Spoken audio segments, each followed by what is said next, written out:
8, 7, 6, 5, 4, 3, 2, 1, 0. Plus 5 seconds. Lift off normal. P1 Here tracking. we have a majestic liftoff of LVM-3 M4 rocket carrying India's prestigious Chandrayaan-3 spacecraft. P2 tracking. प्रज्वलन और सफलतापूर्ण उत्थापन LVM-3 M4 rocket का। यह भीमकाय rocket आसमान को चीरते हुए अपनी भयानक दहाड़ से चारों ओर कंपन उत्पन्न कर रहा है। इसे हम यहाँ महसूस कर सकते हैं और यही दहाड़ है जो वैज्ञानिकों को रोमांचित करती है। LVM-3 के उत्थापन के साथ ही हमारे अंतरिक्ष यान चंद्रयान-3 की चंद्रमा की यात्रा प्रारंभ हो चुकी है।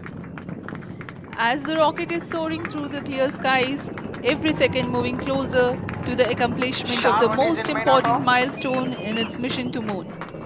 Every Indian witnessing the launch live is content with the feeling of watching history in the making.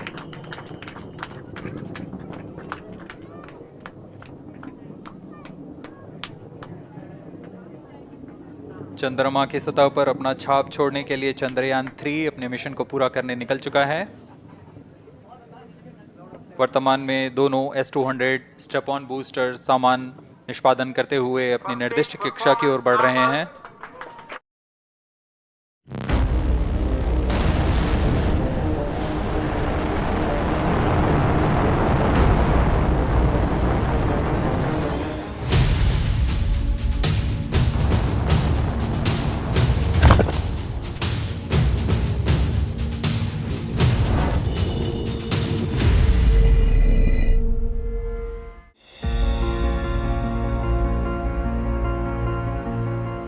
नमस्कार, एबीपी न्यूज पर हाजिर हूं मैं रुमाना इसार खान। नमस्कार, मैं अखिलेश आनंद हूं। नमस्कार, मैं हूं आपके साथ शीरीन। चांद पर 4 चांद लगाएगा हिंदुस्तान, क्योंकि 4 साल बाद स्वर्णिम इतिहास लिखने की तैयारी है। जी हां, 4 साल के बाद सपना होगा साकार।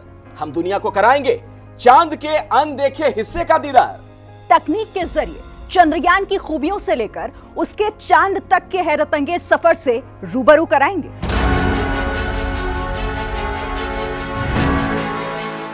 हम इस वक्त श्रीहरिकोटा की उसी इसरो लॉन्च पैड पर वर्चुअली मौजूद हैं, जहां से अब से कुछ घंटे के बाद भारत की उम्मीदें उड़ान भरने वाली हैं। मेरे पीछे वही विशाल बाहुबली सीना ताने खड़ा है, जो 140 करोड़ हिंदुस्तानियों की जिद को जुटाकर विजय गाथा लिखने अंतरिक्ष में जाने वाला है। और हम इस वक्त रॉकेट के उस हिस्से के पास मौजूद हैं, जहां हिंद का मस्तक ऊंचा करने वाला चंद्रयान फिट है। इस मिशन का पहला टारगेट है चंद्रमा के दक्षिणी ध्रुव पर लैंडर की सॉफ्ट लैंडिंग। दूसरा टारगेट है रोवर का चंद्रमा की सतह पर चहलकदमी करना। और तीसरा टारगेट है वहां से जुटाई जानकारी के जरिए चंद्रमा के रहस्य से पर्दा उठाना।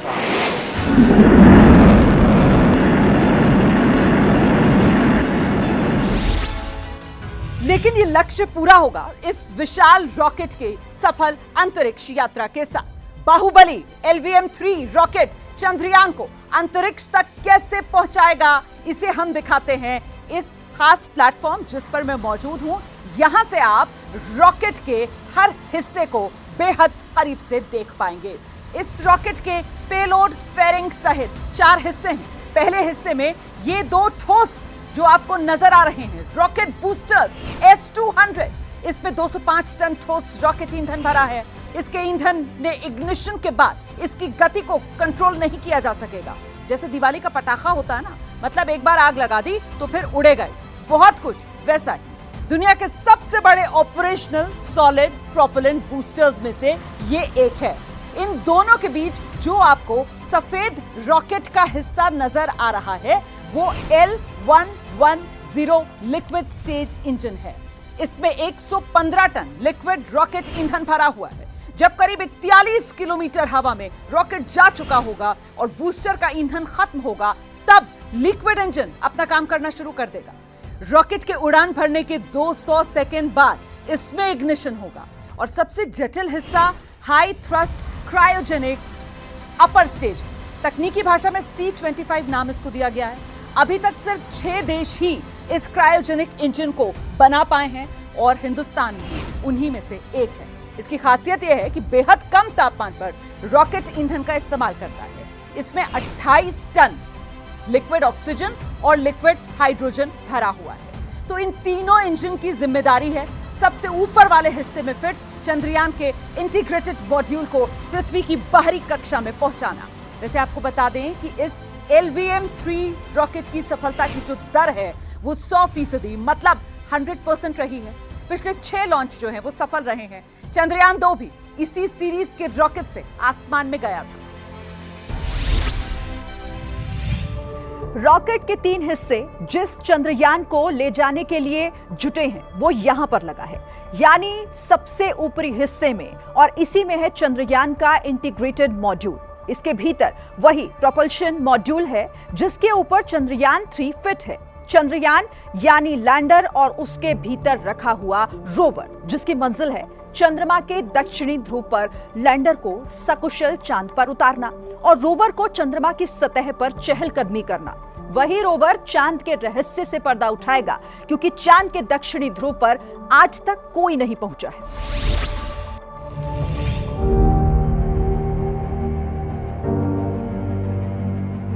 अब रॉकेट कैसे चंद्रयान को पृथ्वी की बाहरी कक्षा में पहुंचाएगा, वो हम इसके रूट के जरिए समझाते हैं। ये जो मेरे पीछे आप लॉन्च व्हीकल्स देख रहे हैं, दोनों S-200 बूस्टर के एक साथ इग्निशन के बाद उड़ान भरेगा। उस वक्त रॉकेट की रफ्तार होगी 1627 किलोमीटर प्रति घंटे। इसके बाद L110 liquid stage engine start होगा। लॉन्च के 108 सेकेंड बीत जाने के बाद रॉकेट तब तक आसमान में 45 किलोमीटर ऊपर पहुंच चुका होगा। रफ्तार बढ़कर हो जाएगी 6437 किलोमीटर प्रति घंटे।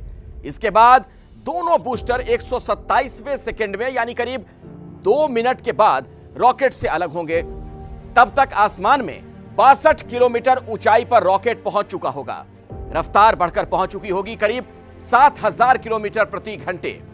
इसके बाद चंद्रयान 3 को वायुमंडल की गर्मी और नुकसान से बचाने वाली हीट शील्ड अलग होगी, यानी जिस हिस्से में चंद्रयान का इंटीग्रेटेड मॉड्यूल है वो अलग होगा और चंद्रयान का इंटीग्रेटेड मॉड्यूल खुले आकाश में दिखने लगेगा। 195वें सेकेंड हो चुके होंगे आसमान में 115 किलोमीटर की ऊंचाई पर और रफ्तार 9200 किलोमीटर के पार लिक्विड इंजन रॉकेट से अलग हो जाएगा और रफ्तार बढ़कर 16000 किलोमीटर के पार होगी और फिर लॉन्च व्हीकल से यह लिक्विड इंजन भी अलग हो जाएगा। अब इस क्रायोजेनिक इंजन के काम करने की बारी आएगी। 2 सेकंड के भीतर क्रायोजेनिक इंजन स्टार्ट होगा। 308 सेकंड बीतते ही यहां से 954 सेकंड तक क्रायोजेनिक इंजन जमीन से 175 किलोमीटर की ऊंचाई तक चंद्रयान को लेकर जाएगा और अब तक रफ्तार दुगनी हो चुकी होगी 36,871 किलोमीटर प्रति घंटे। तब यह इंजन बंद होगा और उड़ान के 969वें सेकंड पर लॉन्च व्हीकल चंद्रयान के इंटीग्रेटेड मॉड्यूल को जमीन से 179 किलोमीटर ऊपर GTO यानी जियो सिंक्रोनस ट्रांसफर ऑर्बिट में स्थापित कर देगा। इसके बाद सौर पैनल खुलेंगे और चंद्रयान पृथ्वी के चक्कर लगाना शुरू कर देगा।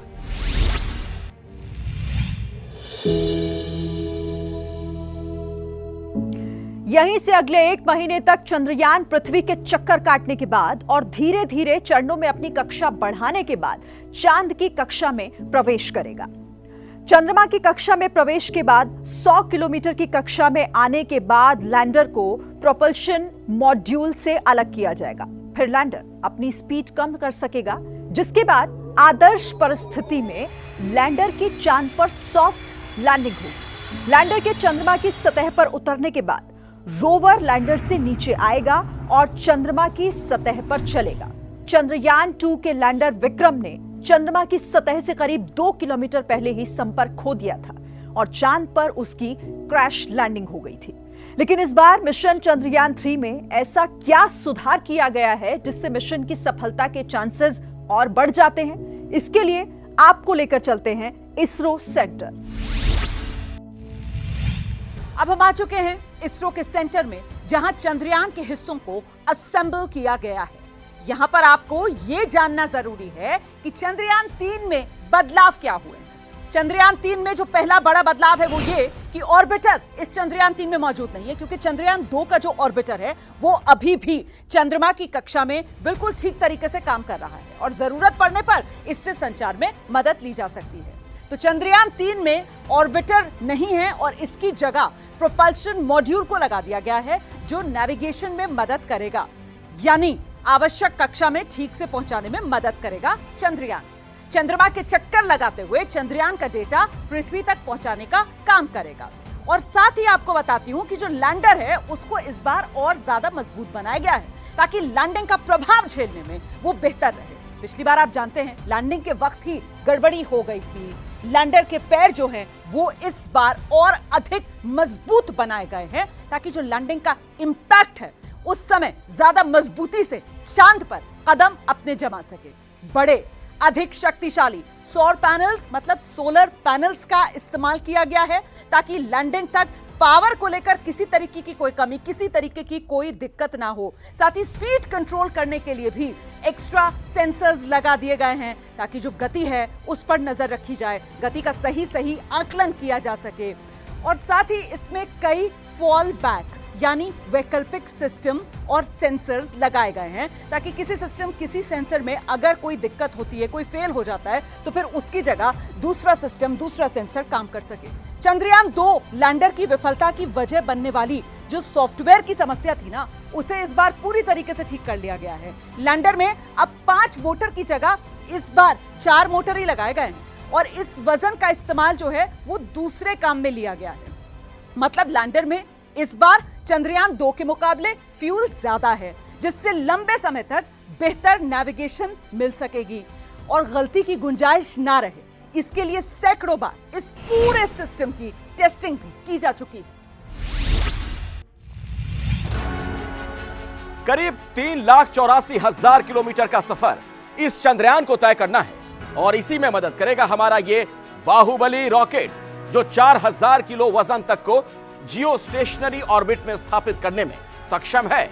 और चंद्रयान 3 का कुल वजन है 3,900 किलो। चंद्रयान 3 को सफल बनाने के लिए लैंडर को पहले से ज्यादा मजबूत बनाया गया है, जबकि रोवर को हल्का। लैंडर 1726 किलो का है और रोवर महज 26 किलो का। और अब आखिरी लेकिन सबसे अहम बात, और वो ये कि आखिर इस तरह से चांद पर पहुंचकर क्या हासिल होगा। ये सवाल शायद आपके मन में भी होगा। तो आइए इस सवाल को समझने की कोशिश करते हैं कि चांद पर पहुंचना क्यों जरूरी है। कुछ अहम बातें इससे जुड़ी हुई आपको हम बताते हैं। देखिए, जिस ब्रह्मांड के भीतर हमारी पृथ्वी मौजूद है उसे समझने के लिए सबसे नजदीकी चांद को समझना जरूरी है। ये दुनिया को अपनी क्षमता दिखाने का मौका है कि हम कम खर्च में रॉकेट लॉन्च से लेकर स्किल्ड मैन पावर के जरिए कामयाब हो पाए हैं। अरबों डॉलर का ये अंतरिक्ष बाजार है जिसमें हमारी मौजूदगी और ज्यादा मजबूत हो जाएगी। और देखिए, सिर्फ यही नहीं, दुनिया को हम ये बता पाएंगे कि बिना किसी विदेशी मदद के हम इस अकल्पनीय मुकाम तक पहुंच पाने में सक्षम हैं। चंद्रमा पर सॉफ्ट लैंडिंग करने वाला चौथा देश बनकर भी दिखाना है।